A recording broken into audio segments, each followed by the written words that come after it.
예전에 임진모 선생님이 그런 말씀 하셨어요. 도원아, 평론으로 돈 벌 생각부터 하면 너 무조건 망한다.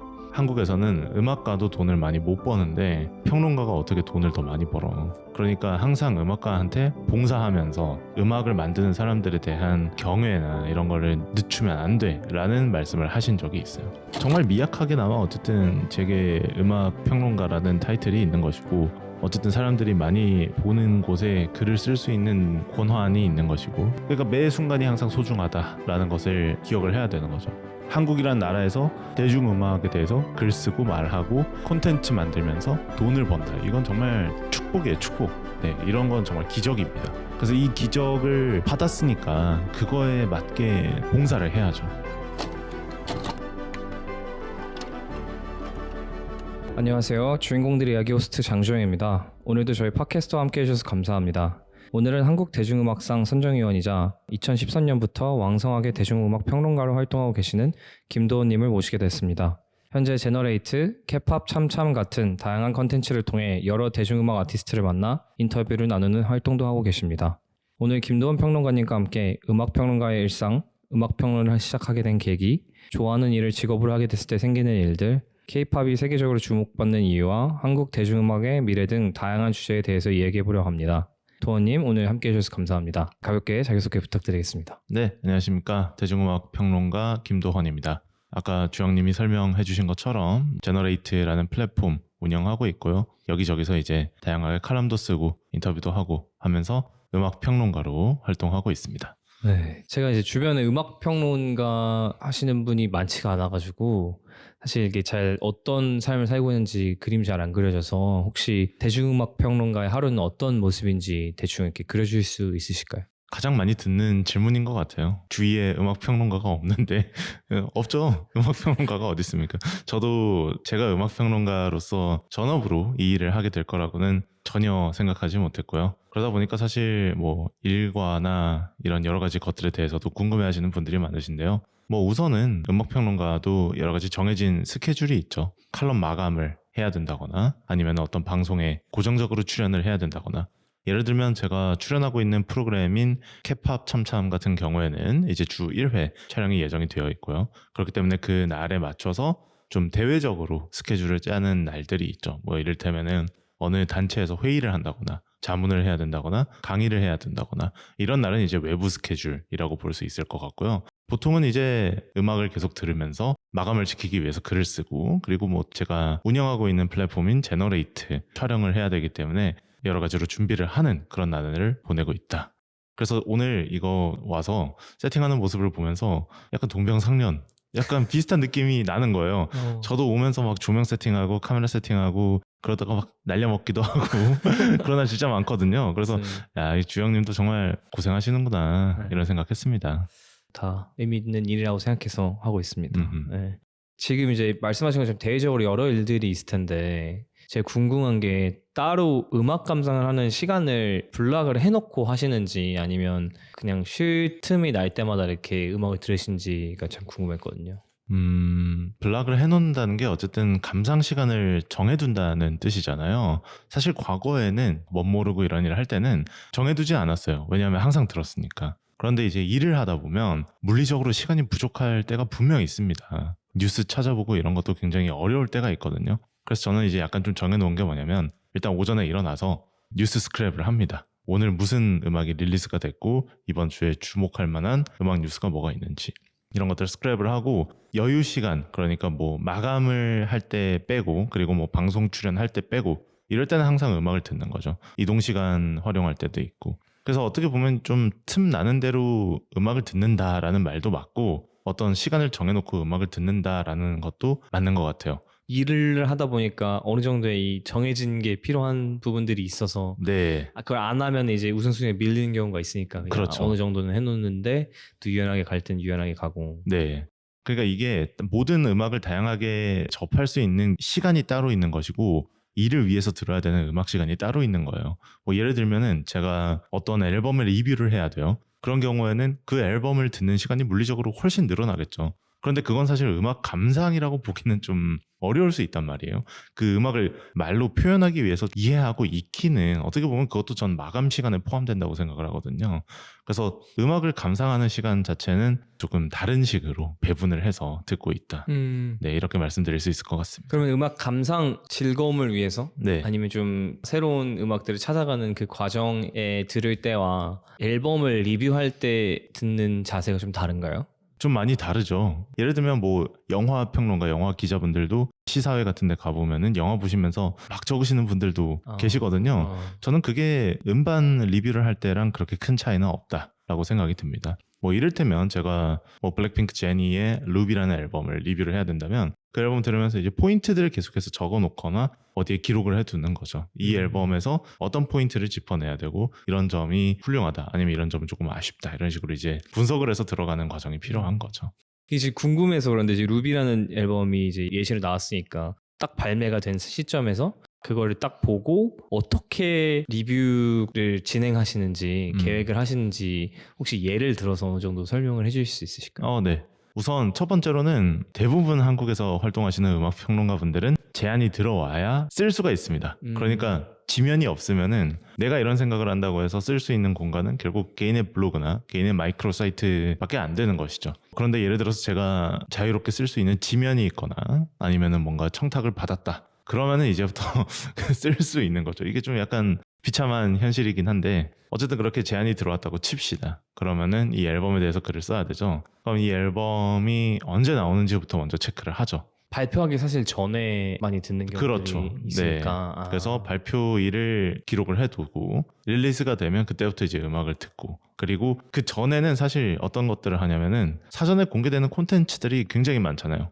뭐 이를테면 티저도 있고, 뭐 이번에 제니의 예를 들면은 그 애플 뮤직의 지앤로우 쇼에도 나왔거든요. 그다음 버라이어티랑 인터뷰한 영상도 올라왔었고, 그래서 그런 것들을 체크하고 뭐 크레딧도 미리 체크해두면 좋겠죠. 뭐 예를 들면 라이크 제니라는 노래는 프로듀서 디플로가 참여를 했었고, 뭐 마이크웨이브 메이드도 참여했고, 뭐 이런 것들을 이제 미리 머리에 넣어놓고, 그 다음에 이제 음악을 들으면서 이런 음악이 이런 스타일로 나왔고, 저런 음악은 저런 스타일로 나왔고, 전체적으로 봤을 때 어떤 느낌이 있고, 좀 세부적으로 들어갔을 때 이런 장점, 단점이 있고, 이런 것들을 이제 종합해서 각 청탁을 준 매체나 커뮤니티나 이런 곳들의 성격을 감안해서 글을 쓰든 말을 하든 방송을 하든 저만의 콘텐츠를 준비를 하는 것이죠. 그러니까 음악을 듣는 것 외에 다른 부수적인 컨텐츠, 그 노래와 앨범에 붙여져 있는 것과 뭐 엔딩 크레딧, 뭐 함께한 사람들 다 분석해서 좀 더 큰 그림을 좀 보려고 많이 하시는 게 네, 아무래도 이제 포인트를 짚어낸다고 하는 쪽이 맞는 것 같아요.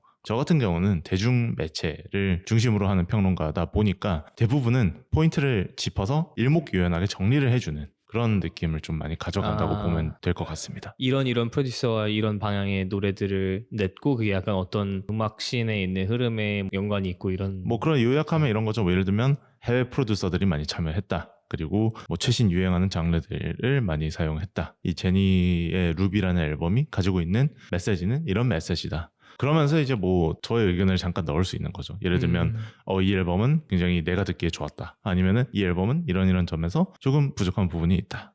이렇게 컨텐츠를 만들어 나가는 것 같습니다. 네. 어느 정도 이렇게 그림이 그려진 것 같은데 어떻게 음악평론가의 길을 걷게 됐는지도 참 궁금하거든요. 어떤 계기로 음악평론의 길을 가야겠다라고 정하게 되셨나요? 우선은 저는 어렸을 때부터 음악 듣는 것을 좋아했고 글 쓰는 걸 좋아했습니다. 그러다 보니까 제가 듣는 음악을 다른 사람들은 어떻게 생각할까에 대해 굉장히 관심을 많이 가졌어요. 그래서 어렸을 때부터 음악 평론 사이트, 제가 나중에 들어가게 되는 이즘이라는 사이트도 있고 다양한 사이트들, 뭐 예를 들면 롤링스톤, 피치포크 이런 사이트들도 어렸을 때 굉장히 많이 찾아봤어요.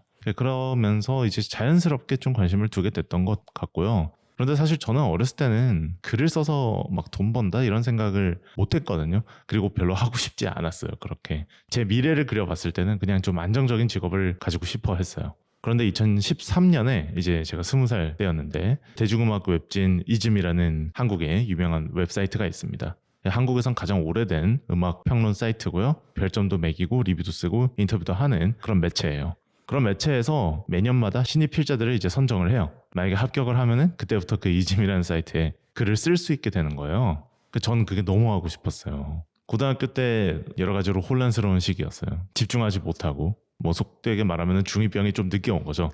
네, 그렇게 후드려 맞으면서 공부는 하기 싫고 음악은 계속 듣고 그러다 보니까 나도 이거 할 수 있는 거 아니야? 나도 수도권에 살고 있고 오프라인 모임을 하는데 전혀 부족함이 없는 것 같은데. 그래서 고등학교 때 사실 처음 지원을 했습니다. 그 원래 이즘은 언제부터 보신 거죠? 어리셨다고 어릴 완전 때부터 뭐 봤다. 중학교 때부터 봤으니까 한 2000년대 중후반부터 중학교 때부터. 네, 계속 봤죠.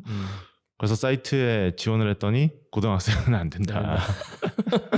안 되죠. 네. 그래서 이후에 이제 2013년에 이제 20살 때 지원을 해서 운이 좋게 사실 들어간 거죠. 그때 제가 페이스북에 아직도 남아있어요. 면접 보고 나서 정말 좋은 경험이었다. 앞으로 더 열심히 해야지. 이렇게 쓴 것도 있어요. 생각하고. 네. 그런데 이제 운 좋게 합격 통보를 받아서 그때부터 이제 음악 리뷰 쓰고 글 쓰고 하면서 여러 가지로 좀 경력을 쌓게 됐고. 그 전부터 글을 자주 쓰셨나요? 제가 블로그를 운영을 했어요. 음악 관련된. 네. 그게 또 지금은 기억은 안 나는데 토탈 아마 100만 원 넘을 거예요. 네. 되게 활발하게 하셨었네요. 네. 어렸을 때. 뭐 지금 돌아보면 사실 좀 치기 어린 약간 중고등학생이 딱 쓸 수 있는 그 정도 수준의 글이었던 것 같습니다만 어쨌든 그렇게 활동한 것을 다행히도 그때 당시에 이제 이즘에서 활동하던 선배들도 어느 정도 알고 있었고 그래서 제가 아마 들어가는데 조금 더 플러스 요인이 되지 않았나 하는 생각은 있어요. 네네. 그래서 이제 이즘에 들어가게 돼서 어떻게 보면 그럼 20살에 바로 이제 일을 돈을 받고 시작하신. 근데 엄밀히 따지면 이즘은 처음 들어갔을 때 돈을 안 주나요? 돈을 주진 않아요. 사실 뭐 아시겠지만 다 가난합니다. 없어요. 네. 네. 점심도 사 먹어야 돼. 네. 하지만 이제 들어가서 배우는 그 무형의 자산이라는 게 너무 대단하잖아요. 사실 어떤 20살 친구가 글 좀 썼다고 해서 막 임진모 선생님과 현업에서 뛰고 있는 뭐 라디오 작가, 음악 관계자, 음악 평론가 이런 사람들 만나는 게 쉽지 않잖아요. 이즘이 임진모의 약자인가요? 맞습니다. 나중에 얘기하려고 그랬는데. 저도 되게 힙한 이름이다. 뭘까라는 생각했는데 중의적인 뜻입니다. 네, 임진모. 네네네. 그렇습니다. 뭐 아무튼 그렇게 돼서 전 정말 좋은 기회라고 생각하고 계속해서 활동을 하기 시작했죠. 그럼 대학교를 다니면서 네, 그렇습니다. 그러다 보니까 뭐 그때 당시에 이런 반응도 기억나요. 어느 커뮤니티에 제가 쓴 글을 누가 퍼가서 대학생 수준의 딱 신변 잡기 수준의 글을 썼네라고 해서 대학생 맞는데 맞는 말이긴 해. 물론 그 분의 비판하는 포인트는 틀렸어요. 하지만 저의 신상을 꿰뚫고 있었던 거예요. 그래서 이게 티가 나나? 이럴 수가 하면서 조심해야지. 취미를 넘어서 이제 직업으로 가려고 하면 이제 거기서 이제 돈을 어느 정도 벌어야 하잖아요. 음악계에서 음악 평론을 하고 싶다는 생각은 누구나 할 수 있는데 네, 게임처럼 이렇게 롤을 좋아한다 해서 롤 선수가 될 수 있는 건 아니고 그렇죠. 축구도 축구를 좋아한다 해서 축구 선수가 될 수 있는 건 아니잖아요. 직업으로 가는 과정에서 돈을 벌 수 있을 정도만의 능력이 있어야 하고 그걸 내가 할 수 있을까? 내가 이걸로 밥을 먹고 살 수 있을까라는 생각이나 고민이 있으셨나요? 그때? 일단은 그때는 너무 재밌었고요. 재밌다 보니까 그때 당시에도 정말 운이 좋아서 어떤 분들이 기회를 주셔서 뭐 어느 매체에 글을 쓸 수 있는 찬스도 생기고 라디오 프로그램 나가기도 하고 그러다 보니까 사실 저도 나는 사실 완전 일신의 루키인데 아무것도 없는데 정말 감사하게 어쨌든 몇십만 원이라도 돈 들어오는 게 저한테는 되게 기쁜 거예요. 그렇죠. 자기가 네. 좋아하는 일로 하니까. 네. 그런데 사실 확신은 생기기가 쉽지 않았죠. 이거를 과연 평생 할 수 있을까라는 생각은 항상 하고 있었는데 그래서 임진모 선생님한테 제가 21살 땐가 그런 이야기를 한 적이 있어요. 선생님한테 선생님 술 한잔 사주세요 해서 지금 생각하면 미친 거죠. 네. 이거는 약간 무슨 느낌이냐면 그 NBA의 LA 레이커스에 들어간 신인 뭐 선수가 갑자기 막 매직 존슨한테 전화를 걸어가지고 밥 한 번 사달라 이런 거랑 비슷한 거예요. 네. 물론 사주긴 하겠지만 아무튼 사줬어요. 그래서 선생님이랑 이야기를 하면서 선생님한테 확신이 없다. 그러니까 내가 잘하는지 객관적으로 판단해줄 사람이 없다. 그래서 이 일을 제가 잘 할 수 있는지 한번 좀 판단을 해달라고 했어요. 그래서 선생님께서 보시기에 가능성이 있으면 저는 앞으로 음악평론 열심히 하겠다. 뭐 이쯤에서 모든 일 다 하고 하지만 선생님이 보셨을 때 제가 가능성이 좀 낮아 보인다. 뭐 다른 일에 좀 더 재능이 있다라고 하시면은 그냥 다른 길로 선택을 하겠다. 이런 식으로 호기롭게 무슨 생각으로 그랬는지 모르겠어요. 하지만 그때 선생님께서 너 재능이 있으니까 계속 해보라고 하셔가지고 그렇게 하다 보니까 많은 분들이 좀 더 알아봐 주시고 그래서 지금까지 음악평론가로 계속 일하고 있는 것 같습니다. 그때 뭘 보시고 그런 말씀을 하셨는지 혹시 물어보신 적이 있으신가요? 아니요, 없는데요. 뭐 아마 어리니까. 그리고 그 커뮤니티가 유지가 돼야 되니까 장기적으로 이제 육성 플랜을 짜신 거 아닐까요? 네. 이제 제가 음악에 대해서 그렇게까지 관심이 많은 편은 아님에도 불구하고 임진모 선생님의 이름은 알고 있는 걸 보면 이제 분야에서 되게 독보적인 존재이신 것 같은데 같이 함께 하셨던 순간들 속에서 어떤 게 이분을 특별하게 만드는구나 느껴진 적이 있나요? 우선은 이즘이라는 사이트가 오프라인 커뮤니티고요. 매주 토요일에 모임을 합니다. 그런데 그게 이즘이 생긴 지 지금 한 20년 훌쩍 넘었는데 그 전통이 사라진 적이 한 번도 없어요. 매주 토요일마다 모여서 음악 이야기하고 매거진의 운영 방향을 논의를 합니다. 그리고 그 부담을 모두 선생님이 하십니다. 물론 지금이야 저희가 좀 자급자족하는 부분도 있습니다만은 제가 있을 때까지는 선생님께서 정말 거의 모든 비용을 다 부담을 하셨어요. 거의 그럼 1000회 넘게 하신 거네요. 그렇죠. 네. 그런데 그것은 단순히 그가 가진 음악 평론의 능력으로는 설명할 수 없는 영역이라고 생각해요. 어쨌든 판을 이끌어가는 그렇죠. 어떻게 보면. 그리고 대한민국에 내로라 하는 음악 평론가들 뭐 예를 들면 배순탁 평론가, 뭐 이대화 평론가, 뭐 정민재 평론가 저랑 같이 활동 많이 하고 있는 그런 분들 모두 이제 이즘에서 나온 분들이고 그러니까 이즘이라고 하면은 어쨌든 한국 음악계나 방송사나 이런 데서 인지도는 있는 거고 음악 평론지라고 하는 곳에서 어쨌든 살아 있는 거잖아요. 사실 앞서도 조금 말씀드렸던 것 같은데 이 음악 평론가라는 직업은 어디 학원을 들어갈 수 있는 것도 아니고 영화나 문학처럼 어떤 문예가 있어서 등단을 할 수 있는 제도도 없어요. 사실 어떻게 보면 일이 들어오느냐 마느냐가 그 사람을 평론가로 부르느냐 마느냐를 결정짓는 요소란 말이에요. 그러다 보니까 사실 음악 평론가를 뭐 육성을 어떻게 해야 되지? 뭐 어떻게 돼야 되지? 사실 저도 거기에 대해서 명확하게 답을 드릴 수가 없어요. 하지만 이즘이라는 이 커뮤니티가 계속해서 이렇게 역사를 이어오면서 음악 평론가를 꿈꾸는 이들의 산실이 되어줬다는 것만으로 사실 엄청난 공헌을 한 거고요. 그렇네요. 네, 그리고 임진모 선생님은 올해 67살이신데 여기저기서 활동을 굉장히 많이 하세요. 대중매체에 많이 나오고 막 엄청 유명하고 막 그 사람의 말이 미디어에 화제가 되고 이런 것만이 전 잘하는 일이라고 생각하지 않아요. 임진모 선생님이 최근에 활동하시는 거 보면은 지역 도서관이나 문화센터, 기업체 이런 곳들에서 강의를 굉장히 많이 하시거든요. 그런데 그 강의를 들어보면 확실히 평론가들이 따라갈 수 없는 어떤 깊이나 대중과 교감하는 능력이라는 것은 탁월하다고 볼 수 있습니다. 음악평론가라는 타이틀을 대중화시키고 음악평론가 하면은 임진모 선생님이다. 자리매김한 것은 저는 굉장히 의미 있는 일이라고 봅니다. 단순히 온라인에 글을 기고하고 이런 문제를 떠나서 대중들과 호흡하고 실제로 발로 뛰면서 하는 행동 속에서 약간 내공이 다져지는 그런 모습들이 있고 네, 옆에서 보셨을 때 되게 거대한 산처럼 느껴지는 네, 그럼요. 항상 저는 따라가야 할 존재다. 뭐 선생님 또 보고 싶네요, 갑자기.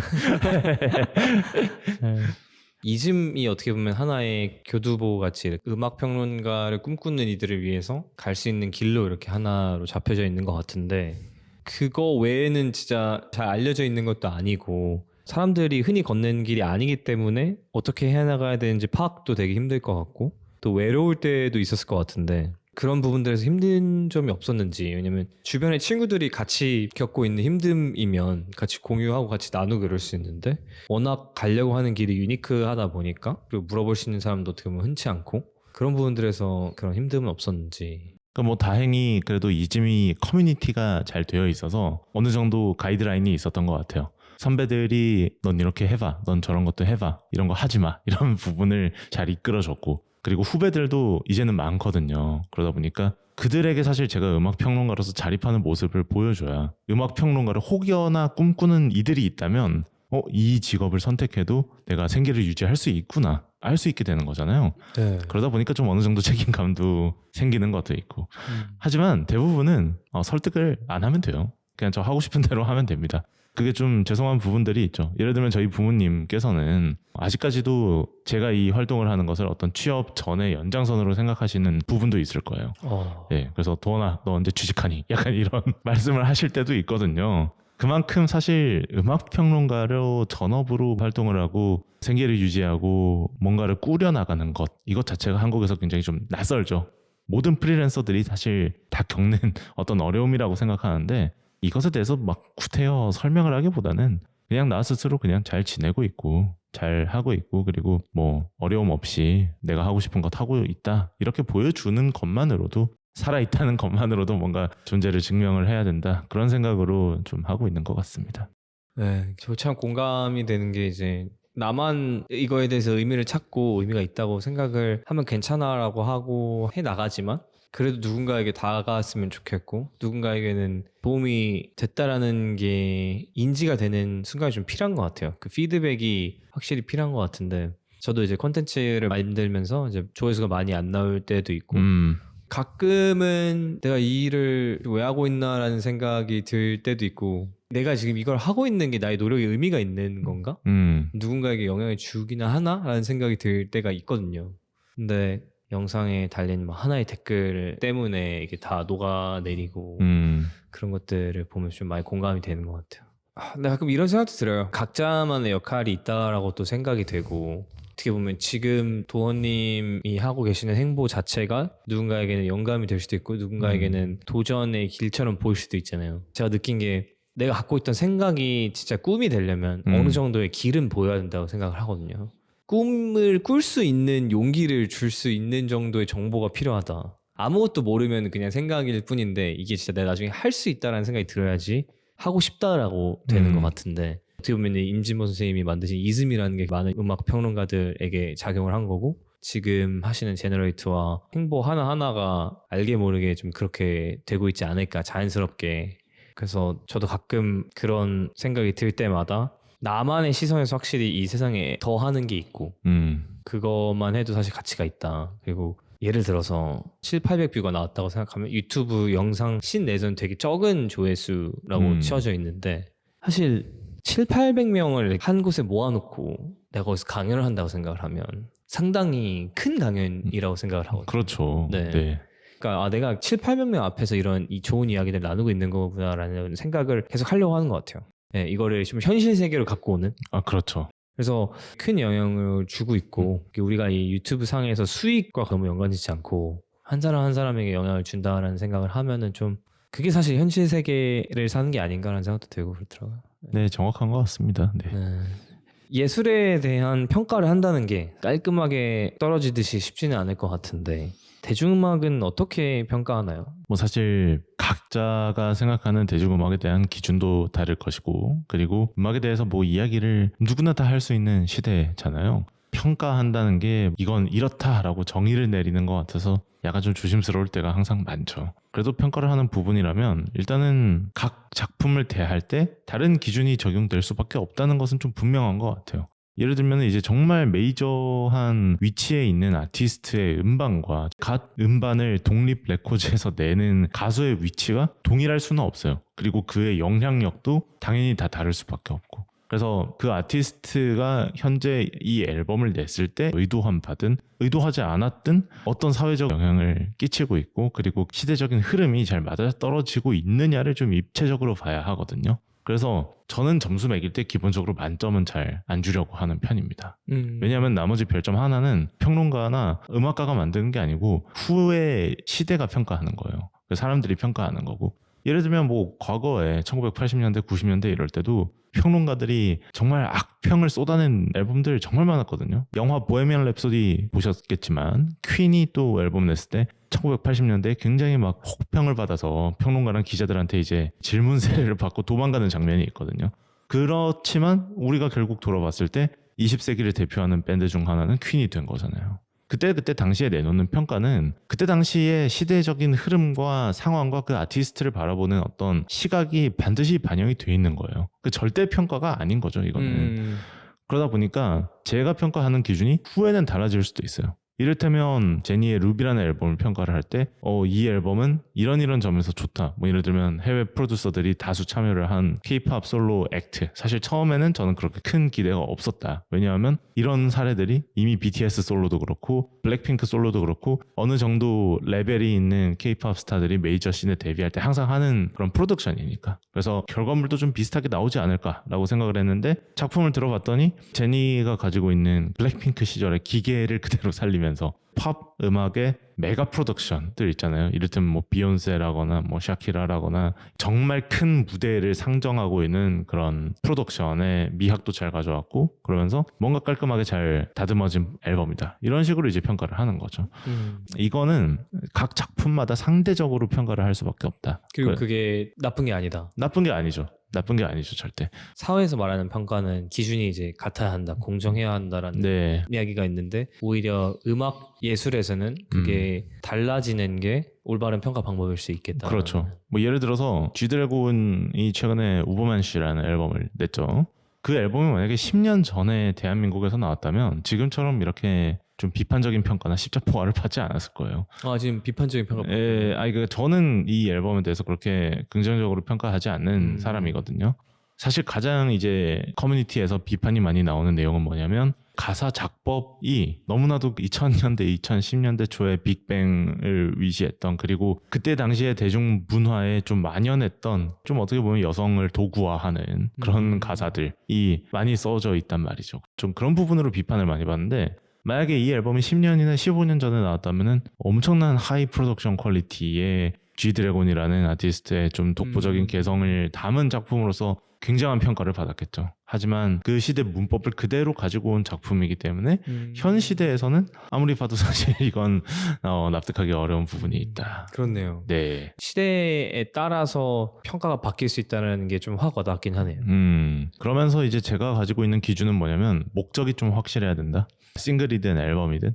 예를 들어서 G드래곤의 작품이 과거의 빅뱅을 기억하는 우리 세대에게 향수를 강력하게 불러일으켜 주겠다. 자, 다시 한번 빅뱅으로 돌아가자. 이런 작품이었다면 나쁘게 볼 수도 있겠지만은 그거 자체가 사실 뭐 그렇게 비판받을 부분은 아니라고 생각해요. 왜냐면은 과거의 대중 그리고 현재 대중에게 봉사하는 자세로 낸 작품이니까.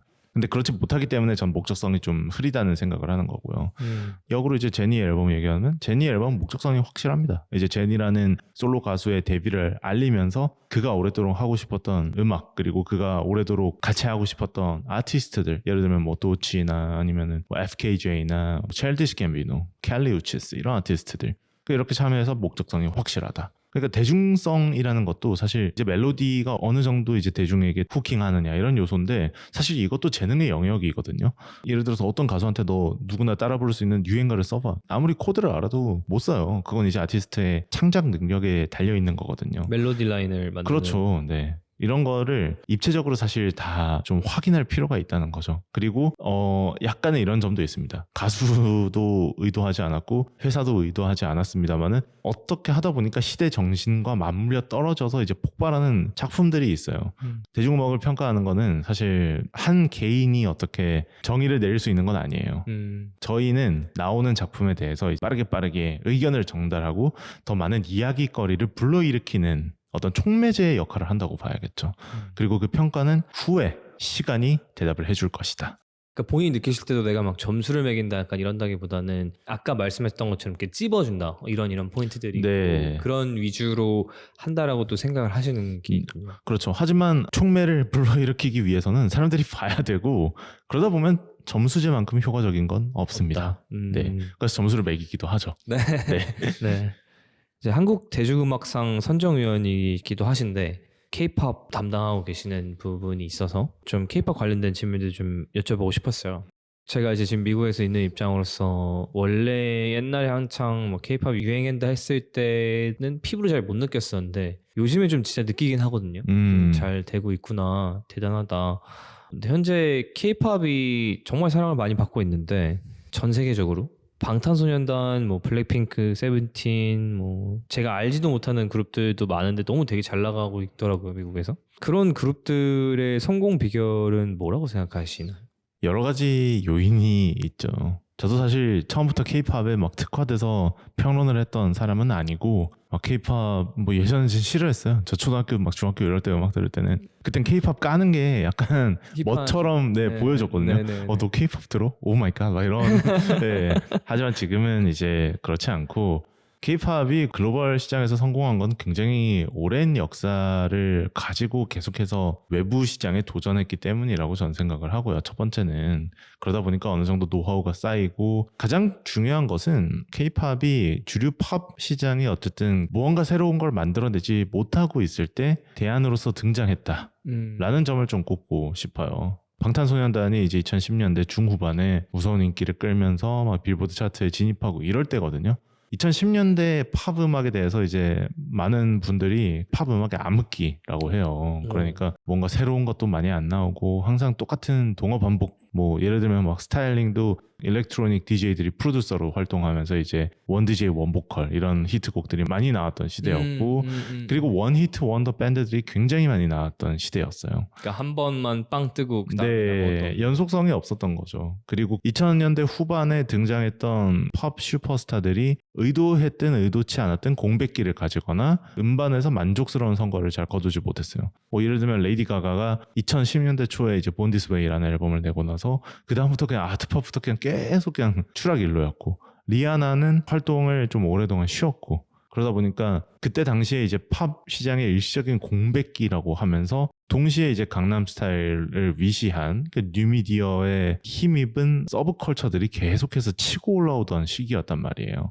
그래서 그때 당시에 K-팝이 무섭게 등장한 이유가 저는 그게 팝 음악에서 찾을 수 없는 어떤 하나의 대안의 영역이었다라고 생각을 하는 거예요. 그 새로움이 어떤 거라고 생각하시나요? 첫 번째는 일단 대형 무대에 걸맞는 그런 다이너한 퍼포먼스가 중요했다. 물론 보이그룹, 걸그룹의 원조는 미국 대중음악이 맞죠. 하지만 우리가 보여주는 K-팝은 막 6인조부터 8인조, 막 10인조, 뭐 13. 예, 뭐 엄청난 댄서들을 동원해서 블록버스터로 그냥 때려버리면서 댄스와 라이브까지 거의 아크로바틱한 서커스 같이 하잖아요. 그러다 보니까 첫 번째는 그게 가장 눈에 들어왔을 것이고 볼거리가 더 풍성해지는. 그리고 두 번째는 K-팝, 그러니까 한국에서 만들어진 그런 컬트적인 요소들인 거죠.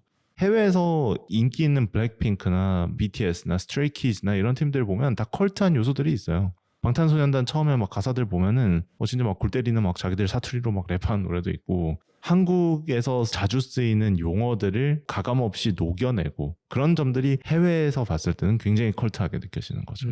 색깔이 네. 블랙핑크도 데뷔곡 휘파람, 휘파라바라바라바 막 이런 거 있잖아요. 스트레이키즈는 아예 막 마라맛 음악이라고 해서 막 그런 음악을 선보이고 일단 그런 생경함이 2010년대 후반에 등장한 뭐 레게톤이나 라틴 지역의 음악이 올라오는 것도 그런 이유와 비슷하다. 그렇네요. 예. 그때 뭐 데스파시토 뭐 그렇죠. 이런 게 네. 제가 충격을 먹었던 게 그때 이제 대학교 다니고 있었을 텐데 파티를 하는데 일반적인 미국 노래들은 뭐 그냥 그렇게 그러면 듣는데 데스파시토 나왔는데 다들 떼창을 하면서 부르는데 스페인어 하는 사람들이 그렇게 많을 리가 없는데 다 따라 부르고 있더라고요. 그렇죠, 그렇죠. 끝까지. 예, 그런 겁니다. 그때 당시에 이제 K-팝이 부흥할 때 팝 음악가들에서는 볼 수 없는 생경함을 느꼈던 거죠. 한국 가수들은 예의 바르잖아요. 착해요. 논란이 될 만한 행동을 하지 않습니다. 그런데 팝 아티스트들은 좀 다르죠.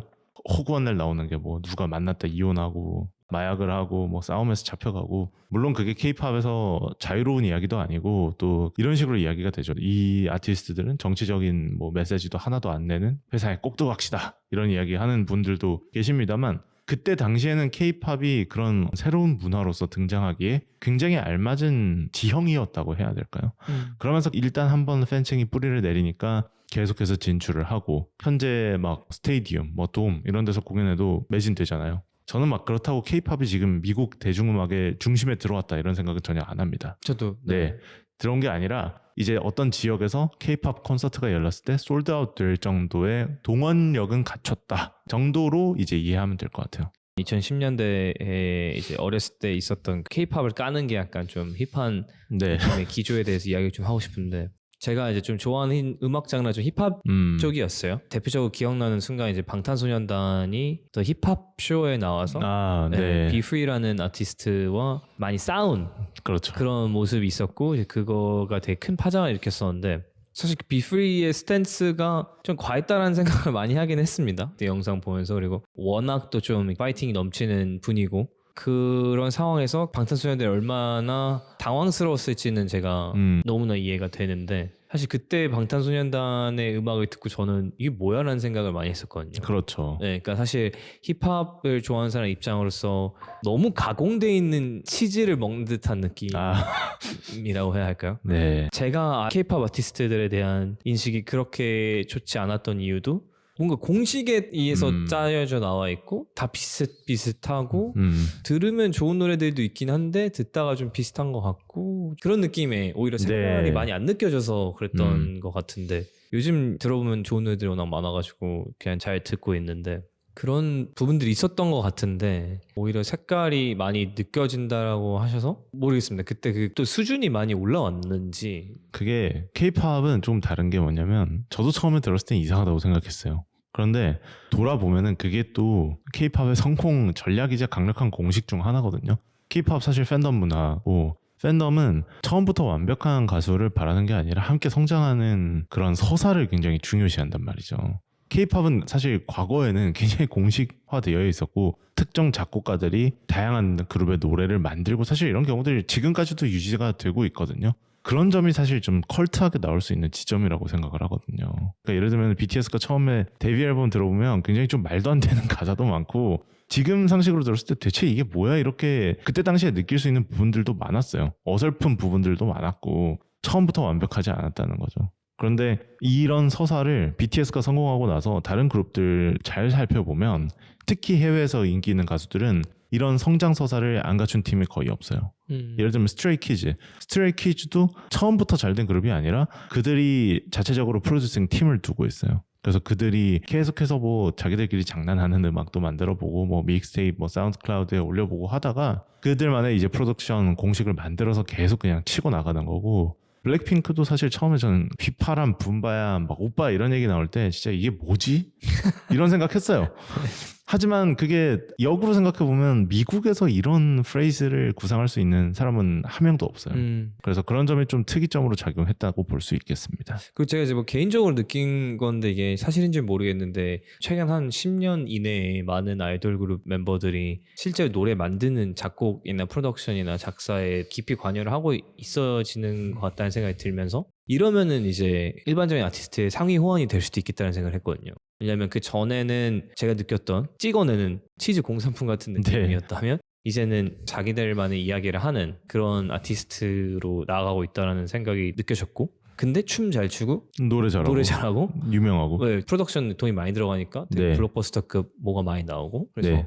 이러면은 확실히 좀 이게 메리트가 있겠다라는 것도 들었는데 그런 실제 변화가 있었나요? 말씀하신 부분이 정확한 게 K-팝에서 어쨌든 자기가 노래 만들고 곡 쓰고 어쨌든 음악에 있어서 노력을 하면은 정말 많은 것을 거머쥘 수 있는 시장이 전 K-팝 시장이라고 생각을 하거든요. 이런 육성 시스템이 사실 어느 나라에도 없으니까. 그렇죠. 뭐 예전에는 있었습니다만은 뭐 지금도 일본이나 이런 데서 역으로 이제 K-팝 육성 시스템을 가져가서 벤치마킹을 하고 있죠. 또 언제 어디서 들은 적이 있는데 거의 초능력자들 아니냐. 근데 가만히 생각해보니까 그렇더라고요. 뭐 비보잉도 하고 노래도 하고 랩도 하고 춤도 추고 그렇죠. 라이브도 잘하고 네. 생각해보니까 좀 말도 안 되긴 한다 생각이 드는데 K-팝은 이제 팬덤 문화라고 했는데 K-팝을 별로 소비를 많이 하는 사람 입장에서 좀 기이하다는 생각이 들 때도 있거든요. 그래서 아까 미국 대중음악의 중심에 있다고는 생각을 안 한다고 하셨는데 저도 참 공감을 하는 게 빌보드 앨범 차트 1위를 한다라고 하는데 그게 체감이 잘 안 되는 거예요.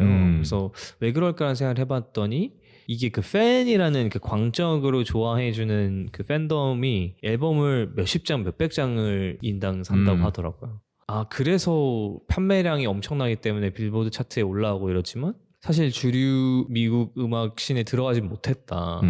K-팝 소비 평균 연령대가 상당히 낮다라고 네. 알고 있는데 이게 새로운 등골 브레이커 작용하지 않나. 이게 아이들 돈 갖고 뭐 하는 건가라는 생각이 들 때도 있어요. 그래서 그렇죠. 특정 아이돌 멤버의 굿즈 얻기 위해서 앨범 막 수십 장 사고 콘서트나 팬미팅을 가는 것도 아니고 가기 위한 기회를 받기 위해서 앨범을 사고 네. 이런 게 있다라고 들어서 저는 뭐 그럼 이게 뭐냐 이런 생각을 해서 네. 그런 부분들이 참 기이하다고 생각했는데 오늘 이제 뉴욕타임스에 기사가 난 게 해외 아티스트들 콘서트에 열성적으로 참여하는 티네이지 팬들을 인터뷰한 기사였어요. 그게 티네이저도 있고 이제 20대 여성들인데 뭐 테일러 스위프트, 뭐 셰펠론, 세브리나 카펜터 이런 가수들의 투어를 따라다니기 위해서 이들이 돈을 얼마나 썼느냐 보니까 어마어마하더라고요. 대체 어디서 그 돈이 나가지고 투어 다니는지 모르겠지만 K-팝 팬덤 문화가 2020년대 역으로 수출이 됐어요.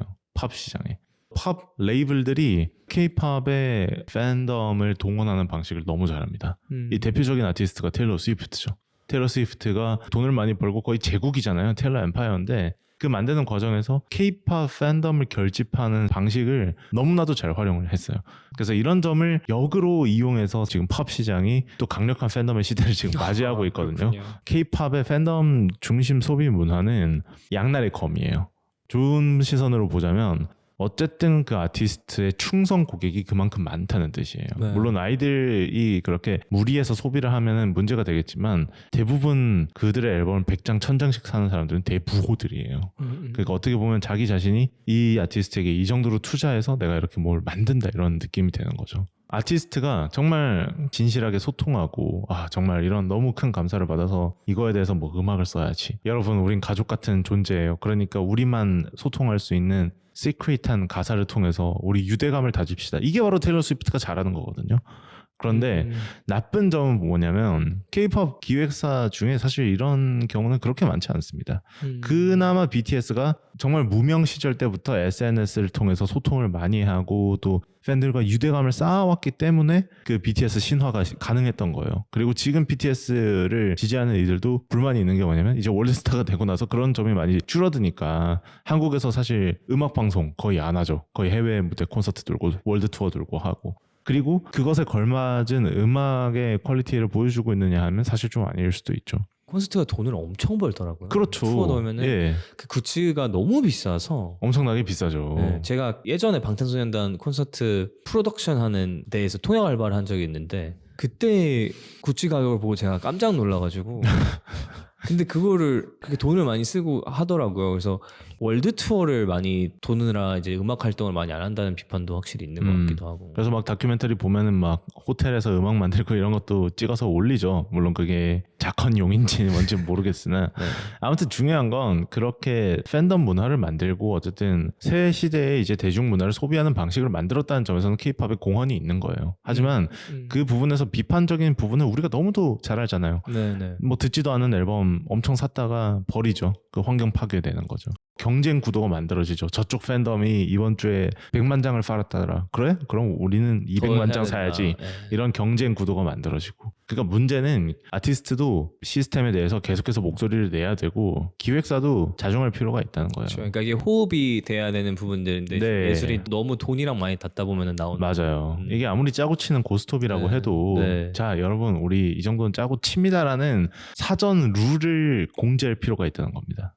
제가 어디서 충격을 받았냐면은 심지어 아이돌이 가장 중요시하는 스케줄이 팬미팅이다라는 이야기가 있어서 그렇죠. 어떻게 보면 팬을 만나는 네. 거니까 되게 좋은 거로 판단이 될 수도 있는데 이렇게 중요시하는 이유가 뭐냐면 팬미팅에 가기 위한 기회를 얻기 위해서 사람들이 앨범을 많이 사기 때문에 팬미팅 일정을 많이 잡으면 잡을수록 돈을 많이 벌리는 거죠. 그렇죠. 그래서 그걸 보고 제가 약간 야 이거는 진짜 네. 기이한 사업 구조다. 네, 바로 뭐 쩐주들을 만나는 자리죠. 그러니까 네. 쉽게 말하면. 그리고 또 들은 거는 여성 아티스트보다 남성 아티스트 아이돌을 제작을 많이 하는 이유가 솔직히 남자들은 돈 잘 안 쓰잖아요. 그렇죠. 안 쓰잖아요. 네. 근데 이제 여성들은 좀 더 이제 돈을 많이 쓸 여유가 있기 때문에 K-팝으로 돈을 잘 많이 버는 여성 그룹들도 여성 팬들이 많은 경우들이 많다 하고 그렇죠. 그래서 아이돌 제작도 사실 남자를 많이 하고 제가 잘 모르는 남자 그룹이 뉴진스보다 매출이 많다는 걸 보고 제가 충격을 먹었습니다. 어떤 그룹이죠, 그게? 제가 잘 기억이 안 납니다. 네. 그게 포인트예요. 아. 제가 정확하게 기억을 못 하는데 꽤 그래도 대형 기획사였던 것 같은데 그렇죠. 네, 수익이 엄청 많이 나오는데 뉴진스의 수익보다 좀 더 많이 나왔다라고 해서 이게 비즈니스는 또 다른 부분에 네. 있구나 또 많이 느끼게 되고 그게 참 어려운 부분인 것 같아요. K-팝은 정말 철저한 비즈니스 모델이거든요. 저는 K-팝을 음악 장르로 보진 않거든요.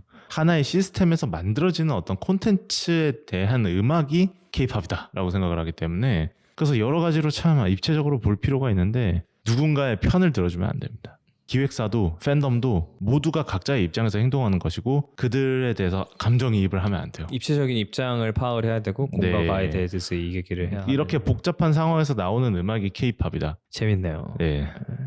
K-팝 팬덤 문화에서 되게 신기했고 이해하기 쉽지 않았던 게 캐릭터나 세계관을 만드는 파트가 있거든요. 그래서 어디 이렇게 갔는데 매장에서 이게 뭐 BTS 캐릭터라고 하는데 하나도 안 닮았고 그냥 이게 뭐 하는 거지라는 생각이 들었던 적이 있는데 이게 뭐 잘못됐다 잘됐다를 떠나서 캐릭터나 세계관은 어떻게 쓰이고 있나요? 캐릭터나 세계관에 대해서 제가 보기에는 어떠냐면 K-팝은 비즈니스 모델이고 각 아이돌 그룹은 음악 그룹이 아니라 어떻게 보면 어떤 하나의 IP예요. 그렇게 접근을 하면 됩니다. 그러면은 이 IP를 가지고 어떻게 수익을 만들어야 되죠? 음악만 내면 되나요? 아니죠. 그들을 가지고 캐릭터 사업도 해야 되고 그들의 세계에 깊이 몰입할 수 있게 하는 세계관도 만들어야 되는 거죠.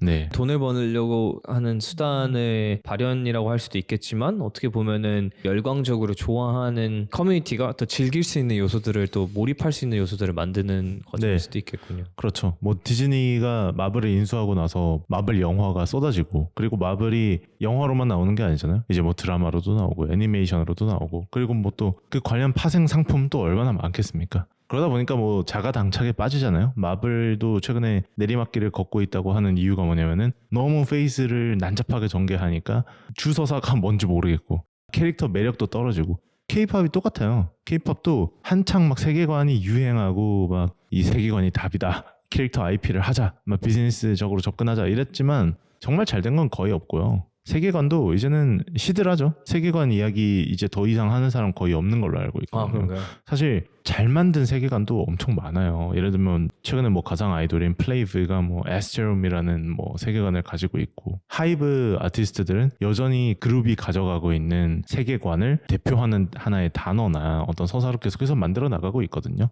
SM에서 광야로 대표되는 SM Culture Universe라는 게 있었어요. 저 사실 그거 예. 좀 띄워. 근데 이제 그게 흐지부지하고 아무도 그거에 대해서 언급을 안 하거든요. 뭐 말로는 이제 우리 좋은 서사가 있으니까 이걸 가지고 뭐 리부트를 해보겠다 이렇게 하지만 대중은 이제 그런 거에 관심이 없어요. 세계관은 있어야 돼요. 예를 들어서 내가 어느 가수를 좋아하는데 이 가수의 서사 없이 그냥 음악이 좋아서 좋아한다? 그것은 근데 서사랑 세계관은 다른 개념 아닌가요? 근데 이게 서사가 비즈니스나 독립된 IP로 발전되면 그 세계관이 될 수 있는 거죠. 그러니까 그렇게 바라보면 좋겠네요. 이제 너무 비판적으로 바라볼 필요도 없으니까. 네. K-팝 그룹이라는 건 하나의 IP고 그거에 대해서 다양한 비즈니스들이 파생되는데 그 그룹에게 많은 관심과 많은 사랑을 주는 많은 수익을 주는 분들을 위해 즐길 수 있는 다양한 콘텐츠를 만드는 과정의 일환으로 볼 수 있겠다. 네. 그렇죠. 그러니까 세계관은 어떻게 보면 스토리 IP라고 보시면 되지 않을까. 이게 뭐 장단이 있는 것 같아요. 그렇게 해서 네. 뭐 돈도 많이 벌지만 오히려 그런 문화들 때문에 좀 폐쇄적인 부분도 있지 않나. 그래서 그렇죠. 저 같은 사람들이 봤을 때 좀 이상하죠. 당황스러운 네. 네네 그런 모습이 있지 않나. 네, 저도 사실 그게 그들이 왜 그런 걸 만드는지에 대한 설명을 하다 보니까 이렇게 됩니다만은 제가 아까도 말씀드렸잖아요. 그렇게 파생된 뭐 세계관 서사 IP 중에 잘된 건 정말 거의 없어요. 네. 그래서 잘 균형을 맞춰서 기획사가 접근할 필요가 있는 거죠. 그렇죠. 그리고 뭐 그런 서사들을 통해서 또 누군가가 큰 위로를 받을 때도 있을 거고, 네. 큰 도움을 받을 때도 있을 거고, 그래서 절대 뭐 의미 없는 거라고 생각은 안 하고 네. 그냥 신기해서 또 여쭤보는 근데 뭐 비즈니스의 끝판왕, 자본주의의 끝판왕인 산업이 K-팝이기 때문에 네네 그렇습니다. 재밌는 것 같습니다. 근데 마무리할 때 지금 하고 싶은 말은 대단하고 정말 대단하고 미국 주류 문화에 잡혔다고 생각은 안 하지만 K-팝이 커지고 있는 상황에서 미국에서 생활을 하고 있는 사람으로서 확실히 느끼는 거는 한국 남자에 대한 위상이 좀 많이 올라갔습니다.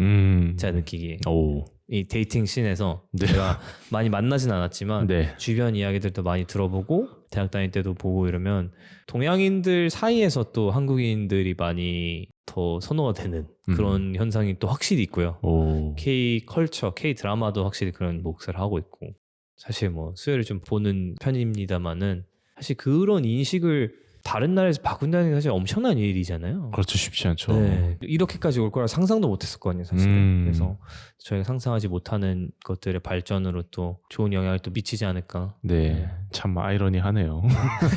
네. 그렇습니다. 네. 이건 이제 뭐 좀 더 음악 씬에 관한 이야기인데 제가 최근에 든 생각이 무슨 생각이냐면 MP3라는 게 만들어지고서 앨범 단위의 소비에서 하나의 음원 트랙 위주로 소비하는 식으로 바뀌었다는 생각을 했거든요.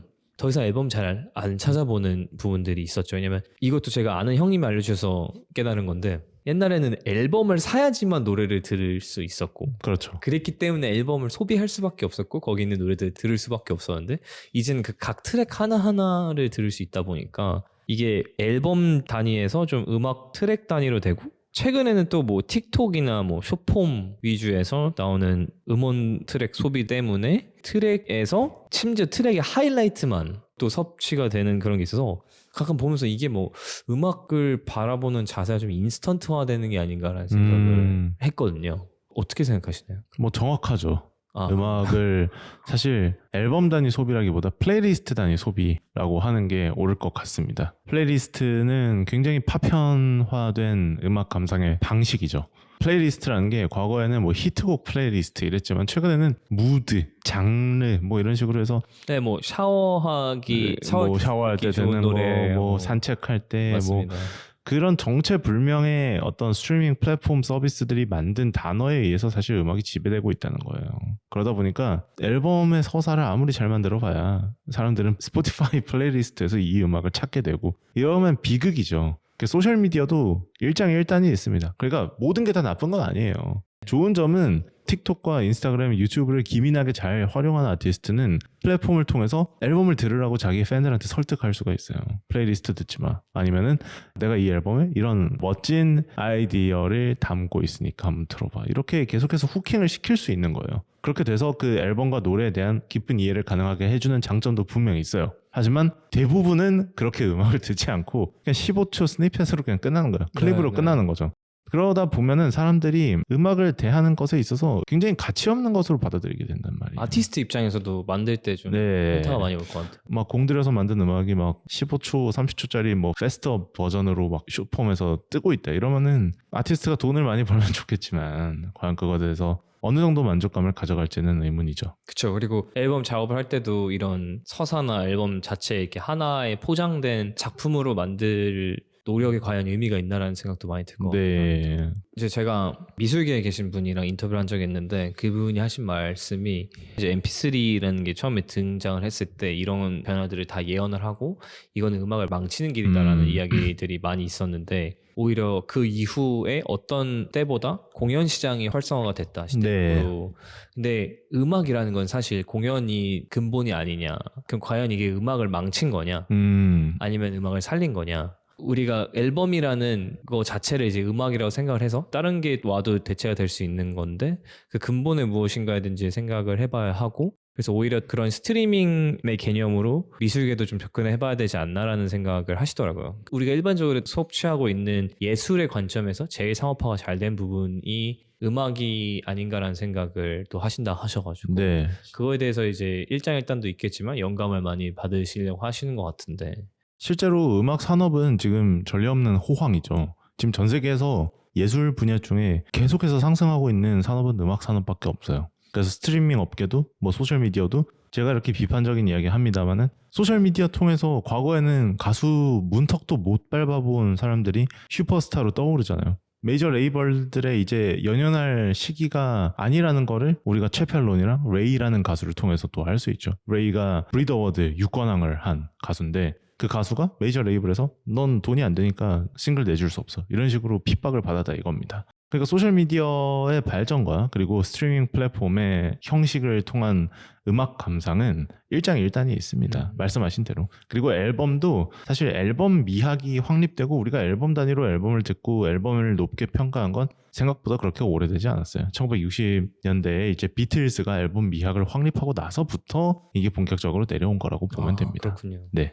그러니까 이것도 좀 입체적으로 바라볼 필요가 있다. 그렇죠. 네. 또 인터뷰어로서 활동을 하고 계시잖아요. 그래서 다양한 아티스트들을 지금 하고 계신 케팝 참참이라는 프로그램이라든지 아니면 제너레이트 플랫폼 안에서 인터뷰하고 계신데 가장 인상 깊었던 분은 누구였나요? 사실 이거를 제가 오면서 그리고 몇 날 며칠 생각을 해봤어요. 가장 인상 깊은 아티스트 과연 누구였나? 전 천용성이라는 아티스트를 좀 꼽고 싶어요. 천용성. 네. 네. 오소리웍스라는 프로덕션에 소속돼 있고 2장의 정규 앨범을 냈습니다. 김일성이 죽던 해와는 첫 번째 정규 앨범, 그리고 수몰이라는 앨범. 포크를 기반으로 하는 싱어송라이터고요.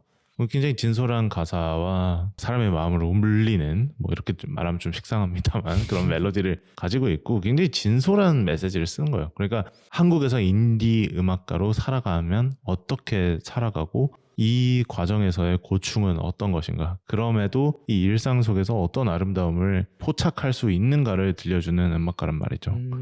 그 음악가가 제가 제너레이트 처음 뉴스레터로 시작을 했는데 그때 인터뷰를 했어요. 저는 이제 모든 음악가들을 만날 때 사실 굉장히 새롭고 감동을 많이 받고 뭔가 배우려고 하는 그런 자세가 있어요. 음악을 좋아하기 때문에 그 음악을 만드는 사람들에 대한 감동이나 경외는 항상 있는 것 같아요. 천용성 씨를 처음 만났을 때 카페에서 만났어요. 천용성님한테 천용성님 음악도 너무 잘 들었고 이렇게 인디에서 활발하게 활동하고 유명하신 분을 제가 직접 만나봤게 돼서 너무 영광이다라고 얘기했어요. 그때 천용성님이 뭐라고 했냐면 유명하면 이런 카페에서 인터뷰 안 하지 않을까요? 이렇게 얘기했어요. 네, 근데 저는 거기서 많은 깨달음을 얻었어요. 왜냐하면 예전에 임진모 선생님이 그런 말씀하셨어요. 도원아, 평론으로 돈 벌 생각부터 하면 너 무조건 망한다. 한국에서는 음악가도 돈을 많이 못 버는데 평론가가 어떻게 돈을 더 많이 벌어.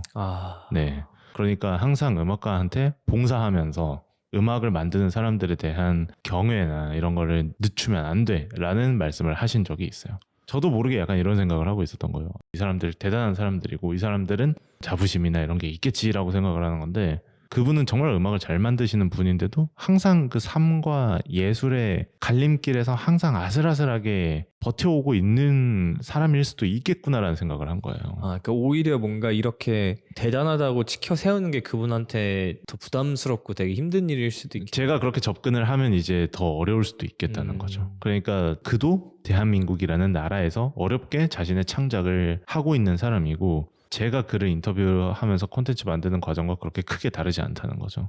그래서 그런 시선으로 바라봤을 때는 사람에 대한 접근이라는 점에서 제가 인터뷰를 하는 데 있어서 좀 많은 영향을 줬던 것 같아요. 그냥 음악 얘기만 계속 물어봤을 거예요. 이 음악 어떻게 만들었나? 이 음악 만들 때 어떤 생각을 했느냐? 그런데 그런 것보다 요즘은 어떻게 살고 있고 어떤 삶에서 어떤 음악이 나왔는지에 대해서 집중하게 되는 계기였다고 해야 되나? 그런 점에서 사실 천용성과의 그날 인터뷰가 굉장히 저에게는 큰 깨달음을 줬습니다. 정말 미약하게나마 어쨌든 제게 음악 평론가라는 타이틀이 있는 것이고 어쨌든 사람들이 많이 보는 곳에 글을 쓸 수 있는 권한이 있는 것이고 삶과 예술 사이에서 고민하면서 그 과정 속에서도 아름다움을 찾으려고 하는 분들이 저에게 시간을 내줬다면 그 사람에 대해서 이제 더 깊게 이해하고 그 사람에 대한 모든 것을 좀 잘 담아서 이야기를 해야겠다 라는 다짐을 좀 하게 된 거죠. 그래서 인터뷰를 할 때 좀 자세가 많이 달라진 좀 많이 달라졌죠. 네. 예전에는 정말 기계적으로 리포터처럼 했어요. 그러니까 컨텐츠에 대한 이야기. 네, 음악을 얼마나 들었고 좋아하는 음악 뭐고. 근데 이제는 좀 그런 거보다는 요즘 어떻게 지내고 있고 어떤 삶의 배경에서 이런 음악이 나왔고 그렇게 좀 진솔한 질문을 많이 하려고 노력을 하죠. 많이 부족하긴 합니다만. 또 이제 아티스트 분들 중에 배울 점들이 많은 분들도 꽤 계실 거라고 생각이 돼서 네. 개인적으로 배우거나 성장했던 부분들은 있나요? 윤하라는 가수, 윤하님을 예전부터 굉장히 좋아했고요. 저 어렸을 때부터 완전 팬이었어요. 그래서 많은 분들이 덕업 일치라고 얘기해줘요. 윤하랑 만나고 막 인터뷰하고 하니까. 이번에 나온 앨범 그루스 시오리거든요. 성장 이론이에요. 앨범 제목이 성장 이론이에요. 좀 인상 깊었던 것 같아요. 20년 차 아티스트가 성장을 모토로 삼는, 저는 그런 점이 굉장히 신기하다고 생각했고 한때는 그의 그런 태도에 좀 불만이 있었던 적도 있었습니다. 저 오랜 팬이잖아요. 가수가 완결돼서 하나의 서사로 만들어지고 무대에서 완성된 모습을 보여주기를 바란 적도 있었어요. 하지만 윤하님은 지금 사실 데뷔 20주년인데 20주년 넘었죠? 성장을 계속해서 모티프로 삼고 계속해서 발전해 나가려는 모습을 보여주고 있단 말이에요. 그래서 저는 처음에는 사실 그게 좀 이해가 안 됐습니다만은 이제는 좀 이해가 되는 느낌? 왜냐면은 음악의 깊이는 너무나도 깊고 그리고 살면서 내가 원하는 대로 다 할 수 있는 건 아니잖아요. 현실의 제약도 있을 것이고 뭐 한계도 있을 것이고 그 과정에서도 뭔가 돌파구를 찾아서 나가려고 하는 모습 자체가 저는 그게 좀 굉장히 인상 깊었습니다. 어쨌든 매여 있는 게 아니잖아요. 그리고 좀 어디에 머물러 있는 것이 아니라 계속해서 안 해본 걸 해보려고 하고 그러다 보니까 사실 서툰 부분도 있고 처음 해보는 거다 보니까 시행착오도 많겠죠. 하지만 데뷔 20주년에 사실 윤하님 정도면은 한국에서 그래도 모르는 분은 없는 정도로 정말 유명한 가수인데 대중적인 니즈를 생각하면은 발라드 노래 부르고 사람들이 좋아하는 그런 문법으로 가면 되지만 그렇죠. 어느 정도 또 유나란 아티스트 성공할 수 있는 그 공식적인 네. 노래들이 있잖아요. 그렇죠. 근데 굳이 돈 만들어서 서사 만들고 세계관 만들고 앨범도 책처럼 만들고 콘서트 무대에서 괜히 큰 무대 장치 세우고 춤 배우고 이런 게 할 필요가 없는 일들이지만 한단 말이죠. 아, 그런 새로운 시도들을 앨범 노래 안에서만 한 게 아니라 외적으로 엄청 그렇죠. 많이 네, 하셨군요. 전체 콘텐츠로 담아내려고 하고 이번 앨범도 3부작 중에 두 번째 작품이에요. 네, Theory 3부작이 있어요. 근데 그 중에 두 번째가 Gross Theory인 거죠. 어렸을 때는 이해가 안 되는데 저도 사회생활을 하다 보니까 윤하의 이런 태도에 대해서 그래 윤하도 이렇게 계속 배우고 지금 하고 있는데 내가 지금 뭐를 시작한다고 해서 늦은 나이는 전혀 아니다. 그리고 아티스트에 대해서 아티스트가 계속 막 부족한 부분이 있더라도 그게 아티스트가 정말 부족하거나 능력이 떨어져서가 아니라 지금은 그 시기에 있는 것뿐이다 라는 점을 좀 깨달았던 것 하나의 같아요. 서사다. 네. 그거를 제가 과거에 좀 그 부족했던 것 같아요. 가수가 예를 들어서 올해 이상한 앨범을 냈어요. 대중의 반응이 좋지 않아요. 근데 그게 그 창작자의 끝은 아니거든요. 그 다음에 포기하면 끝이죠. 네, 그 다음에 좋은 작품을 낼 수도 있는 거예요. 물론 불이익은 감수해야죠. 왜냐하면 현대 대중 문화라는 것이 대규모 상업 자본의 투자가 들어가고 그래서 그에 상응하는 결과가 안 나오면 그 이후에 자본의 유치나 투자나 많은 부분이 어려워지죠. 하지만 그 상황에서도 돌파구를 만들어서 찾아나가는 것이 어쨌든 우리가 도전해야 되는 부분이 아닌가 그런 생각을 하게 됩니다. 그런 아티스트들도 확실히 있었던 것 같아요. 갑자기 장르를 바꿔가지고 네. 첫 작품이 이게 뭐야? 라는 생각이 드는데 한 두 번째, 세 번째 작품 되니까 갑자기 독보적이게 바뀌게 되고 그럼요. 이런 걸 하려고 했던 거구나 라는 생각이 들 때도 있고. 네. 특히 그런 독립자본으로 출발하는 아티스트들은 처음 작품으로 모든 걸 평가할 수 없어요. 계속해서 성장해 나가니까. 네. 그리고 최근에 저는 팝 시장에서 오늘날 가장 주목받는 서사가 성장이라고 생각을 하거든요. 그리고 성장과 홀로서기예요. 자, 채펠론 예를 들어보면 메이저 레이블 애틀랜틱에서 계속 매여 있다가 싱글 한 장도 안 내주고 거의 일방적으로 계약 해지를 당했어요. 그런데 그때 당시에 이제 자신이 만들었던 노래가 올리비아 로드리고의 프로듀서인 댄 니그로가 마음에 들어해서 그 노래를 잘 다듬어가지고 싱글을 냈는데 그 노래가 지금 오늘날 가장 미국에서 인기 있는 노래 중 하나인 핑크 포니 클럽이에요. 이런 서사가 있는 거죠. 그리고 아까 브리드 어워드에서 6관왕을 한 레이라는 가수. 이 가수는 2010년도에 데이비드 게타나 조나스 블루 같은 일렉트로닉 DJ들의 노래에 백보컬로 참여를 많이 했어요. 레이블에서는 그래서 이 가수를 야 너는 DJ들 백보컬이나 해. 넌 이제 싱글이나 앨범을 낼 자격은 없어 라고 판단을 한 거예요. 그래서 이 가수가 데뷔를 하기 위해서 자기의 독립 레이블을 세웠어요. 그리고 앨범을 냈는데 그 앨범이 작년에 브리드 어워드에서 6관왕하고 지금 전 세계에서 가장 주목받는 음악가로 성장을 했거든요. 사브리나 카펜터도 마찬가지죠. 사브리나 카펜터의 이번에 뭐 숏 앤 스윗이라는 앨범이 정말 엄청난 파급력을 불러일으켰습니다만은 그 전에 사브리나 카펜터가 활동을 안 했던 게 아니거든요. 사브리나 카펜터 그때 한국에도 오고 이랬지만 완전한 무명 가수였어요.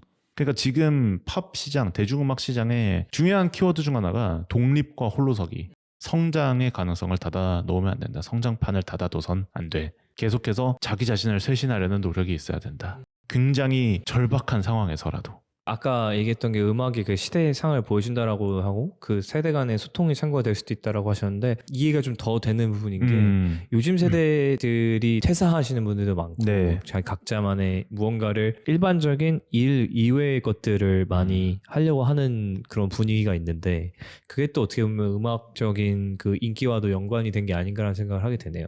그런 홀로서기가 필요한 상황에서 좀 더 용기를 얻을 수 있는 그런 서사 꼭 노래의 메시지뿐만 아니라 이 아티스트의 행보 속에서도 그거를 많이 볼 수 있다라는 게 참 재밌는 것 같고 오히려 이런 행보들이 더 깊은 메시지를 던질 수 있고 더 깊은 울림을 줄 수 있지 않나라는 생각도 해요.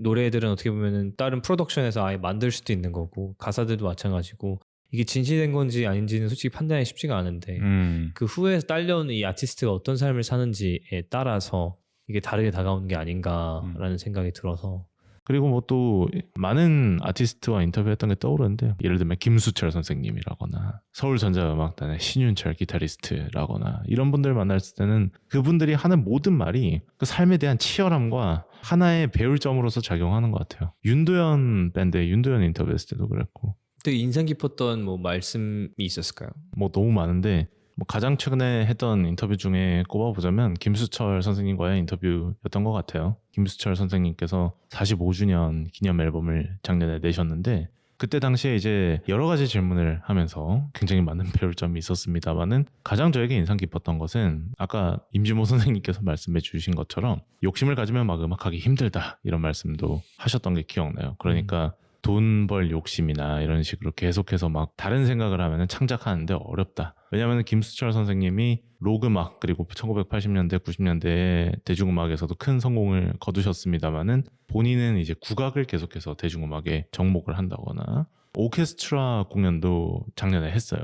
굉장히 활발한 활동을 하시는 분이고 뭐 2002년 한일 월드컵 개막식 음악도 김수철 선생님이 하셨고 그래서 굉장히 음악 스펙트럼이 넓으신 분이란 말이에요. 그런데 그런 분이 이제 욕심을 가지면 음악하기 힘들다 이렇게 말씀하셨던 게 일단 첫 번째로는 기억에 남고요. 45주년 이제 기념 앨범을 냈을 때 어떤 가치를 담고 싶었냐라는 질문이 있었는데 거기에 대해서 선생님께서 젊은 세대와 친구가 되어주고 싶다. 그러니까 요즘 세대는 가질 수 없는 가치라는 게 너무 많아졌다. 뭐 너무 막 돈에 취업에 막 여러 가지로 고민을 너무 많이 하니까 과거에는 살아 있었던 그런 낭만이나 어떤 꿈이나 열정 이런 것들이 많이 좀 떨어진 것 같다. 그래서 젊은 세대가 외롭지 않게 음악을 들려주는 것이 목표다라는 이야기를 했는데 제가 왜 그 구절이 인상 깊었냐면 저는 결국 소통이라고 생각을 해요.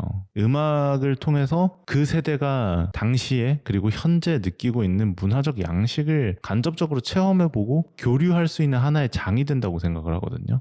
그러니까 젊은 세대가 지금 향유하는 K-팝이 익숙지 않은 세대가 들었을 때는 이게 젊은 세대 사이에서 유행한다고? 왜 유행하지?라는 질문을 던져볼 수 있는 거죠. 그냥 우리 취향 아니니까 꺼버려 이게 아니라 그리고 우리 세대에도 과거에 흘러간 옛 노래들을 들었을 때 그들이 그때 당시에 음악을 만들면서 느꼈던 감정이나 고유한 문화적 양식은 음악이라는 콘텐츠 안에 고스란히 녹아 있거든요. 그래서 교류를 하는 거죠. 그러니까 우리도 이제 과거의 음악을 들으면서 과거의 음악을 만들면서 이 음악을 들었던 우리의 윗세대는 이런 생각을 하면서 살았구나. 그러면 어떤 식으로 접근을 해야 우리가 그들의 이야기를 좀 더 듣고 우리의 입장을 전달할 수 있을까? 이런 것들을 이제 계속해서 이야기를 하다 보면은 저는 결국 그게 소통을 이루고 단절을 없앨 수 있는 가장 큰 요소 중 하나가 저는 음악이라고 생각을 하거든요. 영화는 길어요. 미술은 사전 지식이 필요하고 하지만 음악은 그냥 집에서 틀어놓기만 해도 되잖아요. 그래서 제가 항상 뭐 강의를 하거나 아니면 다른 사람들한테 이야기할 때 음악을 다양하게 들으라고 그래요. 그래야 상대가 처한 입장, 상대가 이 음악을 들으면서 자란 그 문화적 배경을 이해할 수 있으니까. 그러니까 김수철 선생님과 얘기하면서 음악의 본질적인 힘에 대한 걸 배우셨군요. 네, 그리고 대중음악을 넘어서 뭐 순수 음악까지 대하는 태도를 배울 수 있었던 것이죠. 좀 붕 뜬 얘기일 수 있지만 사회 전반의 소통과 화합의 장이 될 수도 있고 네. 노래가 저희 부모님의 세대와 부모님의 삶에 대해서 엿볼 수 있는 그런 기회 될 수 있고 그래서 참 유니크하기도 하고 이런 느낌과 세대의 생각과 이런 거를 3분짜리만 들으면 사실 알 수 있으니까 네. 그거를 김수철 선생님께서 너무나 잘 알고 있기에 중요한 메시지들을 전달하려고 하시고 나의 그 욕심 때문에 중요한 메시지가 전달이 안 되거나 뭐 아니면은 돈 때문에 뭐 이걸 못하겠다 이런 생각을 하면 안 된다라는 말씀을 거죠. 하신 거죠. 더 중요한 예술가로서의 가치가 있다. 네. 그런 대가와 거장도 이런 생각을 하는데 젊은 세대가 가만히 있으면 안 되겠구나 그런 생각을 하는 거죠. 네.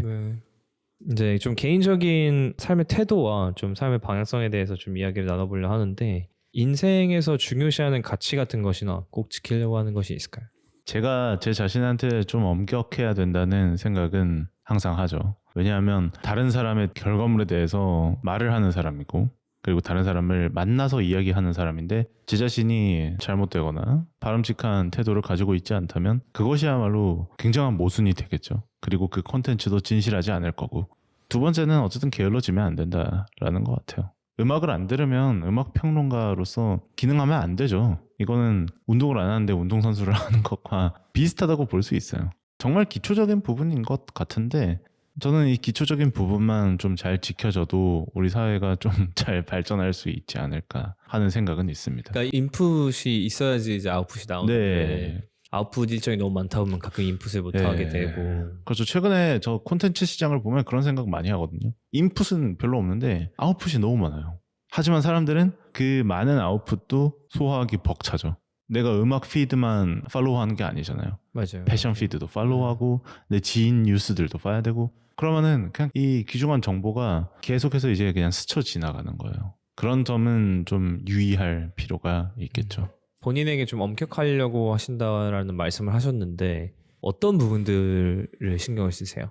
뭐 자만하지 않은 게 첫 번째죠. 뭐 내가 여기서 글을 쓰고 어디서 일하고 이런 것들이 그건 이제 운이 좋아서 기회가 온 것이고 누구랑 인터뷰를 한 것도 마찬가지고 그런 점으로 생각하면 이건 내가 잘해서 이뤄낸 게 아니라 시기와 때가 잘 맞아서 일어난 일이고 그렇다면 이 시기와 때를 잘 살리는 것이 내가 할 일이다. 이런 생각을 첫 번째로 하고 그리고 뭐 계속해서 글 쓰고 뭐 영상 만들고 이런 것도 예전에는 제가 잘 쓴다고 생각했어요. 아, 내가 이 정도면 뭐 그래도 괜찮지 이런 생각했습니다만 최근에는 예전에 쓴 것도 막 다 막 날려버리고 싶고 영상도 다시 찍고 싶고 이런 게 너무 많아요. 부족한 게 너무 많이 보여서 항상 완벽한 결과물은 없다. 그때 당시에 내가 뽑아낼 수 있는 최대한을 뽑아내자라는 주의로 항상 살고 있는 것 같습니다. 그런 게 좀 엄격함이고 뭐 나머지 일상 같은 경우는 뭐 기상 시간이 항상 뭐 6시를 지키려고 한다거나 음악을 안 들으면은 어떻게든 할당량을 채워가지고 시간을 맞춰서 이 앨범은 꼭 듣자 이런 식으로 생각을 한다. 게으르지 않으려고. 네, 그런 거랑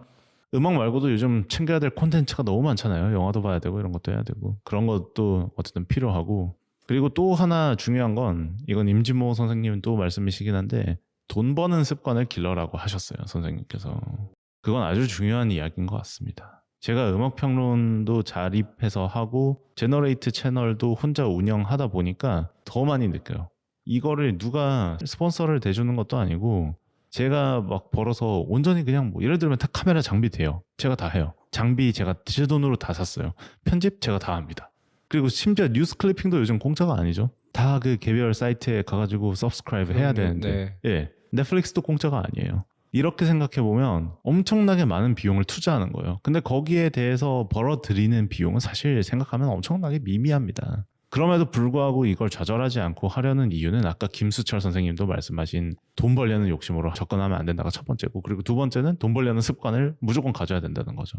내가 이거를 통해서 수익을 못 만들어내면 다른 식으로라도 어떻게든 수익을 만들어서 나의 꿈을 지원할 수 있는 재료를 만들어야 되는 거예요. 그런 점을 저는 항상 생각을 하고 있죠. 그렇네요. 내가 좋아하는 일을 하는 사람 입장으로서 진짜 오래오래 하려면 돈을 그걸로 벌려고 바득바득 하는 것보다 그런 것도 뭐 되면 좋겠지만 좀 외부에서 돈을 버는 습관들을 좀 길러서 고유히 지키고 싶은 것들을 지킬 수 있게 하는 그런. 네. 그래야 내가 하는 콘텐츠에 좀 더 진심을 담을 수 있는 것 같아요.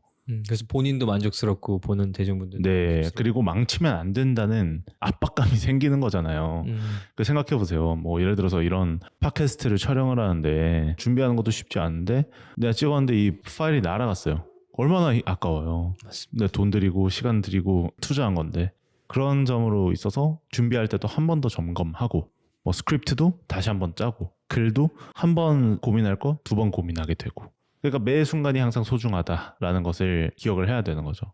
한국이라는 나라에서 대중음악에 대해서 글 쓰고 말하고 콘텐츠 만들면서 돈을 번다. 이건 정말 감사할. 축복이에요. 축복. 네, 이런 건 정말 기적입니다.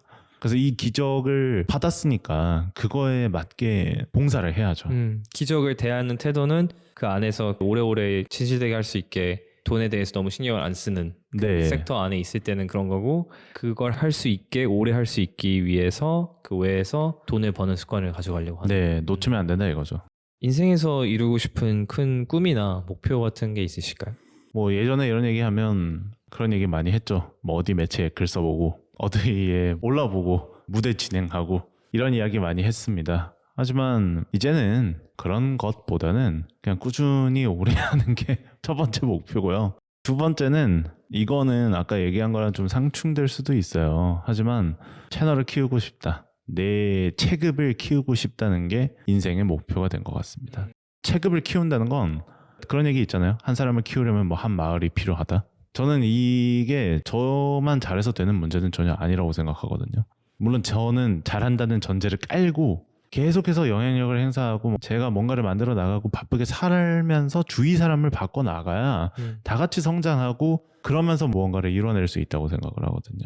이게 인생이 정직하더라고요. 제가 게으르면 게으르게 그냥 굴러가고 제가 좀 위기의식을 느끼면 주위에 있는 것도 위기의식을 느끼고 다 같이 움직여요. 그렇기 때문에 가늘고 길게 간다는 아까 첫 번째 말과 체급을 키운다는 것은 동일한 말이에요. 오래 간다는 뜻이고 다 같이 성장을 하면서 내가 하는 말이 더 많은 분들에게 이야기가 닿기 위해서 체급을 키운다는 것은 메신저가 타락하면 안 되기 때문에 올바른 방향으로 성장해야 된다는 뜻이기도 하거든요. 그게 이제 얇게 가야 될 순간들도 있는 그런 거죠. 예. 네. 그렇게 해서 좀 의미 있는 여러 가지 프로젝트들도 만들고 콘텐츠도 진행하고 이렇게 살다 보면 사실 음악평론계에 일하면서 전 정말 경험하지 못할 많은 일들을 해봤다고 생각합니다. 그렇죠. 방송도 나가고 방송도 나가보고 뭐 해외 가수들과도 인터뷰해보고 뭐 뉴스도 나가고 뭐 그러니까요. 살다 보면 이런 일이 흔하지 않더라고요. 네. 제 인생의 큰 목표는 어쨌든 다 같이 함께 오래오래 음악평론 씬에서 했으면 좋겠고 그리고 제가 며칠 전에 이제 한국 대중음악상 후기 방송을 이제 평론가 동료들과 했는데 봤습니다. 예, 그때 당시에 제가 마지막으로 했던 말이 뭐였냐면은 선정위원이 할 수 있는 가장 큰 일은 무엇일까? 그것은 그냥 음악 많이 듣고 음악 열심히 듣고 음악인들이 잊히지 않도록 더 많은 사람들이 듣도록 그것을 옮기는 것이 소외되지 않게 계속해서 귀를 기울이고 지치지 않아야 되는 것이 우리의 역할이다 라고 저는 생각을 했거든요. 그건 지금도 동일한 생각입니다. 그런데 제가 지치지 않으려면 어떻게 해야 되냐? 그러려면 저도 노력을 해야 된다는 거죠. 운동을 하든지 네, 음악을 더 많이 듣든지 아니면 공부를 더 열심히 한다든지 그게 또 체급을 키우는 것과 일맥상통하는 이야기거든요. 그리고 되게 재밌는 이야기 들었는데 남자들은 자기가 투자한 만큼 애정을 갖는다고 그런 이야기가 있습니다. 그래서 컴퓨터나 기계 같은 거에 더 애정 갖고 있는 것도 돈을 더 많이 넣었을 때도 그런 경우도 있고 관계에도 마찬가지인 것 같고 커리어에도 마찬가지인 것 같습니다. 그래서 계속 더 노력하고 더 쏟아붓고 더 정진하면 할수록 오히려 더 애정도 커지는 부분들도 있는 것 같아서 그런 면에서 이게 다 함께로 모이는 게 아닌가. 가늘고 길게 가기 위해서 판을 키우고 내 몸을 키우는 노력을 해야 하고 그 과정 속에서 끊임없는 노력과 투자를 해야지 또 애정도 생겨서 또 길게 갈 수 있고 네. 그래서 음악 평론을 떠나서 뭔가 그냥 내가 좋아하는 일을 오래 할 수 있는 방법에 대한 정리가 될 수도 있겠다 생각하게 되네요. 네. 네. 뭐 그래서 결론은 간다입니다. 간다. 뭐 길든 짧든 굵든 어떻든 끝까지 간다. 네, 간다. 네.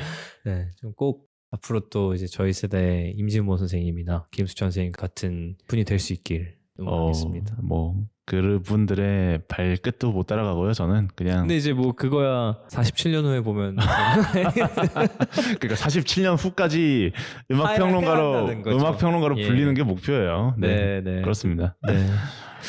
네, 그래서 오늘 여러 이야기를 나누어 봤는데 K-팝에 대해서 이렇게까지 깊은 이야기를 할지도 몰랐고 네.